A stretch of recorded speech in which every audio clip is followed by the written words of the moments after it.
Shalom kaum wanita yang dikasih Tuhan. Bersyukur untuk hari ini kita boleh kembali bersama-sama berkumpul untuk ibadah WBI. Meskipun secara online, tapi kita percaya kuasa Tuhan, kasih Tuhan selalu sama bagi kita semua, amin. Saat ini kita mau percaya kebaikan Tuhan nyata dalam kehidupan kita. Oleh karena itu kaum wanita, saya mau mengajak kita semua untuk memberikan yang terbaik. Kita mau memberikan pujian dan penyembahan yang terbaik yang bisa menjadi dupa yang harum di hadapan Tuhan, amin. Mari kita akan memulai ibadah kita pada hari ini. Kita akan sama-sama teduhkan hati kita. Kita akan sama-sama berdoa. Bapa, kami mengucap syukur Tuhan untuk hari yang indah ini Tuhan. Kami bersyukur Tuhan karena Engkau Allah yang setia. Kasih-Mu Tuhan nyata bagi kehidupan kami Tuhan. Sebentar kami mau memulai ibadah kami Tuhan. Kiranya Kau yang memberkati setiap kami. Kau memberkati setiap rumah-rumah Tuhan yang mengikuti ibadah wanita ini Tuhan. Kau memberkati setiap kaum wanita dimanapun mereka berada Tuhan. Biarlah sukacitamu, kasih-Mu, damai sejahtera-Mu boleh melimpah atas setiap mereka Tuhan. Pimpin kami Tuhan dalam ibadah kami pada hari ini, baik di awal, pertengahan hingga akhirnya Tuhan. Kami percaya Tuhan, kami akan mendapatkan sesuatu yang baru Tuhan. Kami akan mendapatkan sukacita yang baru. Kami akan mendapatkan damai sejahtera yang baru yang daripada Tuhan yang melimpah atas setiap kami Tuhan. Terima kasih Tuhan untuk hari ini. Kami berdoa dan mengucap syukur, dan kami mau membuka ibadah wanita pada hari ini. Hanya di dalam nama Tuhan Yesus kami berdoa dan mengucap syukur. Mari sama-sama katakan amin. Kasih Tuhan selalu baru setiap hari, dan rahmat-Nya pun tak pernah berubah sepanjang hidup kita, amin. Kita akan naikkan pujian ini.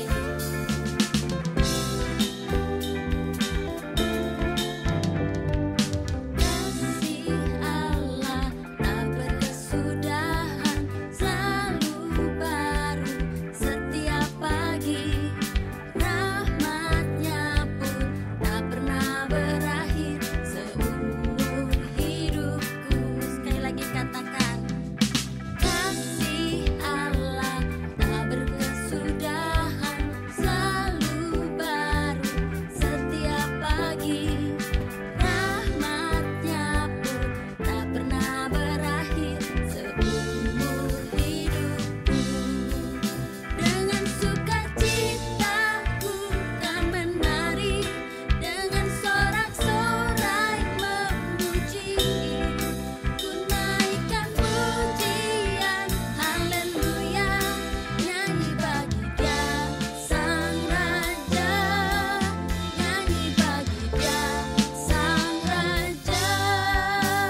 Kami mau bawa hidup kami yang terbaik bagi kemuliaan nama-Mu Tuhan. Kami mau bawa pujian yang terbaik Tuhan, dan menjadi dupa yang harum di hadapan-Mu Tuhan. Terima kasih Tuhan. Ku bawa kepadamu, oh Tuhan, persembahanku ini. Ku ingin Engkau menerima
Ya, selamat sore Ibu-ibu dikasih Tuhan. Senang sekali bisa berjumpa kembali di WBI Online. Mari hari ini kita berdoa terlebih dahulu sebelum kita mendengarkan firman Tuhan. Bapak, kami bersyukur kalau kami masih bisa berkumpul mendengarkan sebagian dari firman Tuhan. Biar firman ini menguatkan, memberi insight yang baru, memberi kekuatan baru untuk setiap kami yang mendengarkan. Berdoa untuk ibu-ibu di rumah, beri mereka kekuatan, beri mereka hikmat, juga kesegaran untuk kami boleh sore hari ini sama-sama mendengarkan firman Tuhan. Terima kasih, dalam nama Tuhan Yesus kami berdoa dan bersyukur. Amin. Ya, selamat sore ibu-ibu, senang sekali ya bisa berkumpul di sini. Hari ini kita akan membahas sebuah tema yang sangat menarik. Judulnya adalah Mahal dan Wangi Semerbak. Masih berkaitan dengan bulan pujian penyembahan di bulan November ini. Kita akan membahas mengenai apa sih yang dinamakan dengan mahal dan wangi semerbak itu. Mari kita buka sama-sama dari Yohanes 12 ayat 1 sampai 8. Saya akan bacakan. Yesus diurapi di Betania. 6 hari sebelum Paskah, Yesus datang ke Betania, tempat tinggal Lazarus, yang dibangkitkan Yesus dari antara orang mati. Di situ diadakan perjamuan untuk dia, dan Marta melayani. Sedang salah seorang yang turut makan dengan Yesus adalah Lazarus. Maka Maria mengambil setengah kati minyak narwastu murni yang mahal harganya, lalu meminyaki kaki Yesus dan menyekanya dengan rambutnya. Dan bau minyak semerbak di seluruh rumah itu. Tetapi Yudas Iskariot, seorang dari murid-murid Yesus yang akan segera menyerahkan dia, berkata, "Mengapa minyak narwastu ini tidak dijual 300 dinar dan uangnya diberikan kepada orang-orang miskin?" Hal itu dikatakannya bukan karena ia memperhatikan nasib orang-orang miskin, melainkan karena ia adalah seorang pencuri. Ia sering mengambil uang yang disimpan dalam kas yang dipegangnya. Maka kata Yesus, "Biarkanlah dia melakukan hal ini, mengingat hari penguburanku. Karena orang-orang miskin selalu ada pada kamu, tetapi aku tidak akan selalu ada pada kamu." Demikian pembacaan firman Tuhan dari Yohanes 12 ayat 1 sampai 8. Sebuah pasal yang sangat menarik sekali ya, bercerita mengenai keadaan Tuhan Yesus pada saat itu. Beberapa hari mungkin sebelum dia akan disalibkan, sebelum dikuburkan, sebelum dia akan menderita, ternyata Maria yang sangat mengenal dia melakukan suatu tindakan yang selanjutnya akan dikenang sebagai penyembahan yang sejati. Kita akan melihat fakta-fakta tentang Maria. Ibu-ibu yang dikasihi Tuhan, Maria adalah murid yang sejati. Dia bertindak untuk mempermuliakan Kristus karena dia mengenal dan mengasihi Kristus. Ya, apa yang dia lakukan dalam Yohanes 12 menunjukkan hal ini. Dia mengenal dan mengasihi Kristus karena dia menjadi peka serta ambil bagian dalam apa yang Kristus lakukan. Dia dengan tekun menyimpan uangnya untuk membeli setengah kati atau 164 gram minyak narwastu murni dan mendedikasikannya untuk mengurapi kaki Yesus. Ya, kita melihat pada zaman itu betapa mahalnya, betapa berharganya, mungkin sedikit saja gramnya ya untuk minyak narwastu ini. Betapa seseorang harus mengumpulkan dan bekerja begitu kerasanya untuk mengumpulkan wewangian yang sangat berharga ini. Dan kita melihat fakta berikutnya bahwa wewangian ini harus ditaruh di sebuah buli-buli pualam atau marmer ya kalau zaman sekarang, sehingga harga minyak narwastu dan buli-bulinya sendiri bisa menjadi sangat mahal, sekitar 300 dinar pada zaman itu, setara dengan penghasilan selama setahun penuh. Kita melihat bagaimana kerja keras, effort yang dilakukan oleh Maria untuk bisa mengumpulkan, menunggu sampai saat yang tepat untuk dia bisa melakukan mengurapi orang yang dia kasihi, mengurapi Yesus. Narwastu sendiri adalah minyak wangi yang dibuat dari akar serai wangi, dan untuk mempertahankan keharumannya harus disimpan bukan di tempat yang sembarangan, tetapi di dalam buli-buli pualam. Hari ini kita akan belajar sama-sama, ibu-ibu dikasih Tuhan, pelajaran dari penyembahan Maria. Ya, yang pertama, kita melihat betapa tadi kejadian dari Yohanes 12 dikatakan kisahnya pada saat itu sedang berkumpul sebagian besar orang ya mendengarkan Yesus, dan tiba-tiba ada seorang wanita yang di tengah segalanya mengabaikan segalanya untuk datang kepada Yesus. Ya, Allah melihat melampaui apa yang terlihat oleh mata. Pada zaman itu mungkin itu ada suatu tindakan yang mungkin dianggap sebagai kurang sopan ya.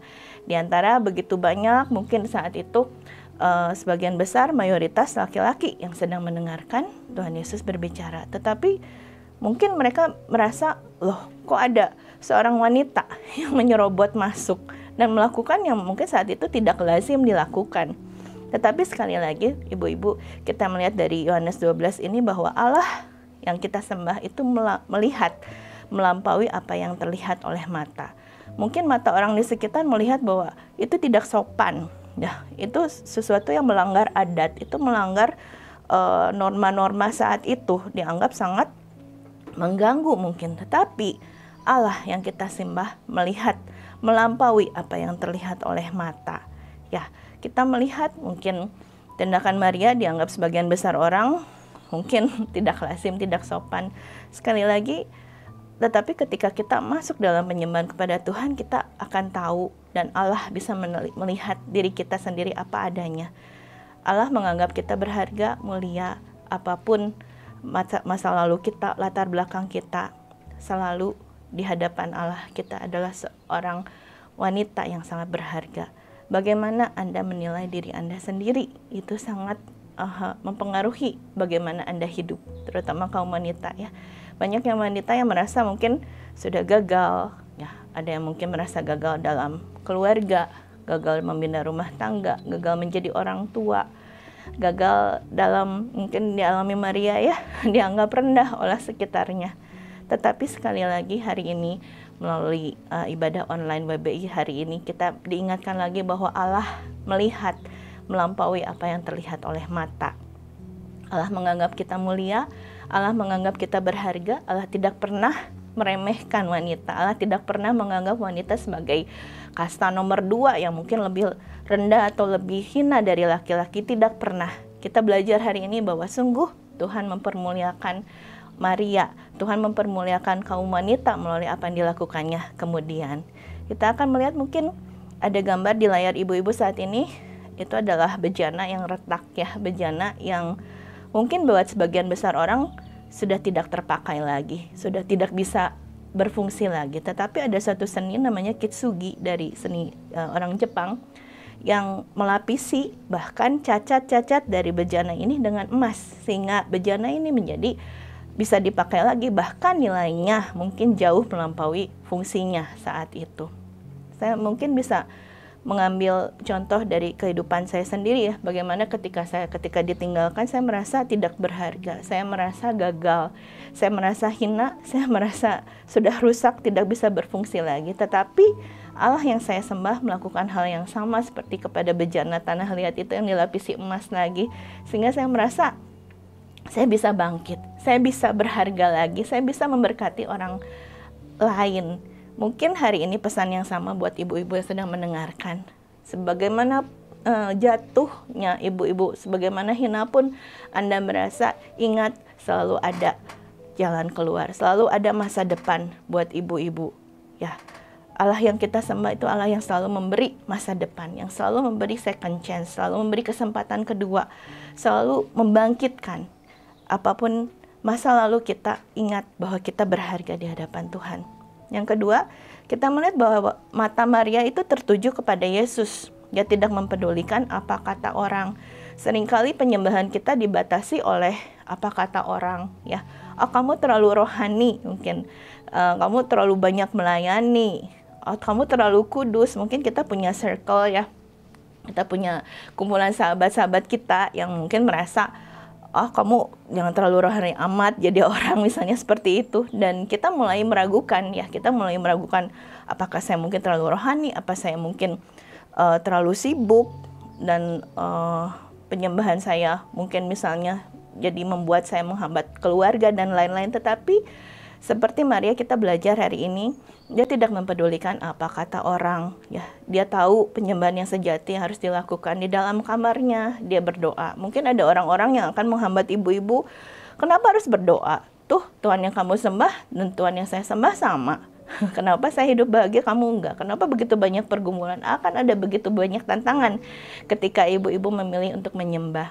Ya, tetapi hari ini kita belajar dari Maria bahwa apapun yang dikatakan orang, selama itu it doesn't matter di hadapan Tuhan, bahwa Tuhan melihat hati, bahwa Tuhan melihat penyembahan kita. Mungkin kita bisa mengesampingkan dulu apa kata orang, ya, karena kita tahu apa yang Tuhan suka dalam hidup saya akan melakukannya. Itulah salah satu bentuk penyembahan sejati di hadapan Tuhan. Yang ketiga yang sangat menarik hari ini, saya diberkati juga dengan temuan ini, ibu-ibu. Ada satu ayat ya dari Yohanes 12 itu dikatakan Yesus mengatakan kepada Yudas yang mungkin saat itu berusaha mencegah Maria untuk datang kepada Tuhan dengan segala ribuan alasan, ya. Dan saya sangat tertarik sekali melihat respon Tuhan Yesus saat itu. Dia berkata kepada Yudas, "Let her alone." Ya, biarkan dia datang menyembah. Biarkanlah dia menyembah. Sesuatu yang sangat menarik sekali, ya. Kalau Tuhan yang saya sembah, Tuhan yang kita sembah itu menganggap wanita sebagai nomor 2, menganggap wanita sebagai mungkin kaum yang lemah, kaum minoritas, Yesus tidak akan mengatakan itu. Dia tidak akan membela Maria di hadapan begitu banyak orang. Dia tidak akan membela Maria di hadapan Yudas. Mungkin ya udah. Tapi Tuhan yang saya sembah menghalangi dan bahkan berkata kepada Yudas untuk membiarkan Maria menyembah, untuk membiarkan Maria melakukan apa yang dorongan hatinya lakukan. Komentar Yesus kepada Yudas diawali dengan sebuah kalimat perintah, bukan saran, ya ibu-ibu, bukan hanya sekedar saran, tetapi sebuah perintah yang sangat kuat. Let her alone, ya, biarkan dia datang menyembah. Kata let yang menggunakan bentuk imperatif aktif ini menjadikan ucapan Yesus menjadi sebuah teguran yang tegas kepada Yudas. Ini bukan saran ya ibu-ibu, tetapi sebuah perintah yang sangat kuat sekali. Hal ini memperlihatkan bahwa Yesus memerintahkan Yudas dengan tegas untuk melakukan single simple act, yaitu membiarkan Maria melakukan apa yang sedang dilakukannya. Berkaca dari penyembahan Maria ini, tindakan Maria ini, ya, kita mungkin memiliki orang-orang di sekitar kita yang menghalangi kita untuk datang menyembah. Kita tahu di dalam hati kita merasakan ada drive untuk masuk ke kamar untuk melakukan penyembahan, tapi mungkin ada orang-orang yang merasa berisik gitu ya. Mungkin ada orang-orang yang merasa, apa sih, kamu terlalu rohani misalnya. Tetapi berkaca dari kejadian Maria ini, Yesus akan berkata kepada mungkin para pengganggu itu, let her alone. Mungkin kita harus bisa mengambil waktu, ya, pribadi dengan Tuhan dan berkata kepada mungkin kesibukan kita, kepada hal-hal yang mengganggu hidup kita, leave me alone, ya, let me worship. Biarkanlah ku menyembah. Ada sebuah lagu yang luar biasa indah sekali, ya, biarkanlah ku menyembah. Mungkin penyembahan kita, hidup kita, ya, akan sangat berharga di mata Tuhan. Kalau tidak, mungkin Tuhan Yesus tidak akan mengatakan bahwa penyembahan ini, apa yang dilakukan Maria ini akan diingat sepanjang penyembahan dilakukan. Sungguh sesuatu yang sangat luar biasa sekali, ya. Ibu-ibu, mari sesuai dengan tema khotbah hari ini, mahal dan wangi semerbak, marilah kita jadikan hati dan hidup kita seperti minyak narwastu yang mahal dan wangi semerbak di hadapan Allah. Kita menjaga hidup kita bersih, kita menjaga perkataan kita bersih, kita menjaga penyembahan kita murni dan tidak bercela di hadapan Tuhan. Mungkin ibu-ibu merasa, itu sesuatu yang sangat berat, sesuatu yang sangat sulit, saya tidak akan mampu menjangkaunya. Tetapi mari, seperti Tuhan Yesus berkata kepada orang-orang yang menghalangi Maria untuk menyembah, let her alone. Biarkanlah kami menyembah. Bulan-bulan ini adalah bulan pujian penyembahan. Mari kembalikan hati kita bersih dan lurus di hadapan Tuhan. Hidup kita lurus dan bersih di hadapan Tuhan. Apapun yang kita alami, seberapa rusak pun kita merasa, ingat selalu ada second chance, ya. Allah yang kita sembah adalah Allah yang selalu memberi kesempatan kedua, Allah yang selalu memulihkan, Allah yang selalu menyembuhkan, Allah yang selalu menyediakan. Itu yang saya alami dalam hidup saya, dan saya percaya sore hari ini hal yang sama akan terjadi juga dalam kehidupan ibu-ibu. Nah, Allah ingin melihat penyembahan kita yang mahal dan semerbak di hadapan Tuhan. Semoga khotbah hari ini memberi insight yang baru, memberi kesegaran yang baru, ya, mengingat hidup kita, ya, untuk menjadi berkat buat sesama kita dan juga buat Allah sendiri. Mari kita berdoa. Kami sudah mendengarkan firman-Mu hari ini, Tuhan, bagaimana tentang kehidupan Maria yang hidupnya mempersembahkan persembahan yang sungguh harum, semerbak dan mahal di hadapan Tuhan. Hari ini ketika kami diingatkan betapa hidup kami juga berharga, betapa hidup kami di hadapan juga Tuhan juga sangat mulia, dan Engkau mempermuliakan wanita.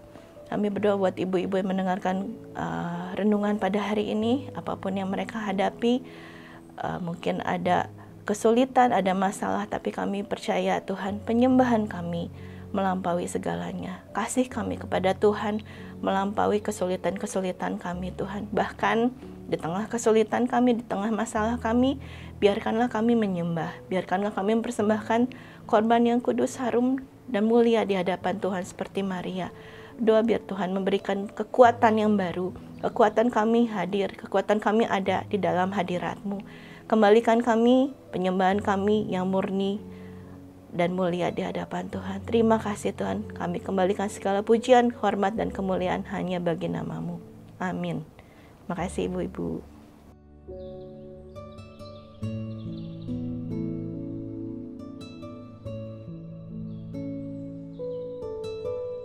Shalom ibu-ibu, wanita Bethel Indonesia, Pasir Koja yang diberkati oleh Tuhan. Sebelum kita mengakhiri ibadah WBI pada sore hari ini, saya mengundang ibu-ibu wanita Bethel Indonesia untuk bangkit berdiri, dan saya akan berdoa untuk berkat dari Bapa di sorga. Mari kita mengangkat tangan sama-sama, lalu kita berdoa. Bapa Surgawi, terima kasih untuk gereja-Mu di negara ini. Terima kasih Tuhan untuk wanita yang terus setia beribadah bersama-sama, bersekutu khususnya di dalam WBI Pasir Koja. Tuhan memberkati keluarga, rumah tangga, dan memberkati usaha pekerjaan anak-anak-Mu. Terima kasih Tuhan untuk anugerah yang luar biasa ini. Berkati firman-Mu yang telah disampaikan. Biar firman-Mu menjadi penuntun bagi kehidupan para wanita Bethel Indonesia ini. Terima kasih Bapa. Tuhan memberkati dan melindungi engkau sekalian. Tuhan menyinari engkau dengan wajahnya dan memberikan kasih karunia-Nya. Tuhan menghadapkan wajahnya dan memberikan kepada engkau sekalian damai sejahtera. Ibu-ibu, wanita Bethel Indonesia yang dikasihi oleh Tuhan, teruslah setia beribadah. Teruslah setia di dalam keharmonisan rumah tanggamu.